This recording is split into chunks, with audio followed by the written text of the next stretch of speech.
Fear is a prison that can hold somebody back more powerfully, more permanently than any iron bars of a cage. I'm Joe Tye, CEO of Values Coach, and your coach for this course on the 12 core action values. And today we're going to talk about transformation, the second cornerstone of courage, core action value number 4. Think about this. Fear and free are both two-letter words. They begin with F. Choose one or the other. You can't have both.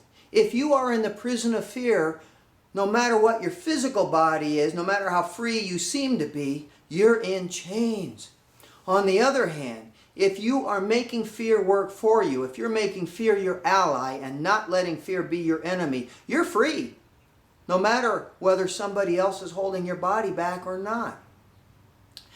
People are either paralyzed by fear or they're catalyzed by fear. And if you're being paralyzed by your fear, you're in prison. The paralysis is not always obvious. The average American, for example, spends about 4.5 hours a day watching television, according to A.C. Nielsen. Now, you might think, well, that's just harmless entertainment. I think of it more as mindless self-indulgence, but it is also fear. I am convinced that many people sitting around watching television are doing so precisely because it is easier than doing something productive, precisely because they are afraid to go out and try to do something, to start something new, to go talk to a stranger, to make a phone call, to start the business that they always idly talk about wanting to start. Something else. Americans buy about $25 billion worth of books every year. They spend more than twice that, more than $50 billion a year, buying lottery tickets. What is a lottery ticket purchase if not a reflection of fear? These are people who want somebody else to give them money that they don't have to work to earn. They don't have to go out and take any risk. They don't have to take on the extra job. They don't have to start the business. They don't have to go out and ask for the sale, ask for the investment. They can just sit back and have somebody else give that to them. That is a reflection of fear.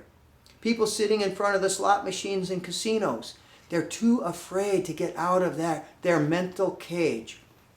If you saw the movie One Flew Over the Cuckoos Nest, or better yet, read the book by Ken Kesey, there is this wild-eyed, wild-haired Irishman named Randall Patrick McMurphy.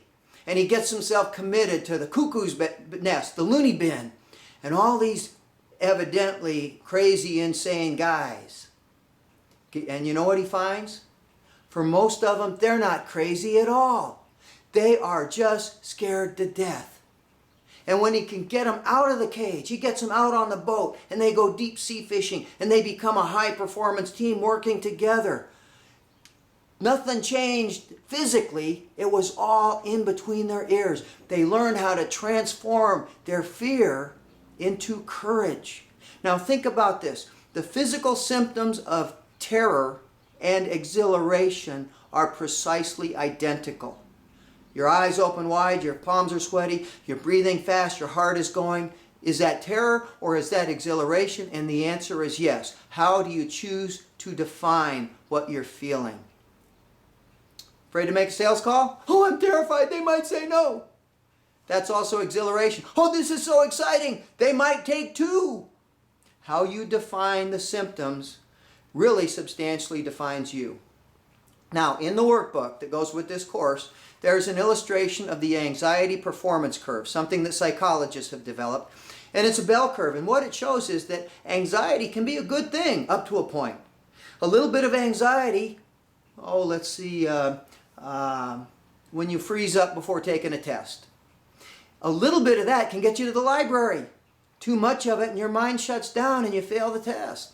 A little bit of anxiety before a sales call can get you to do your research. Too much, you don't make the call at all, or you blow it when you do. And knowing where you are, knowing how to transform anxiety and fear into positive energy, and that is a choice, as we described last time, that can be the key to your success.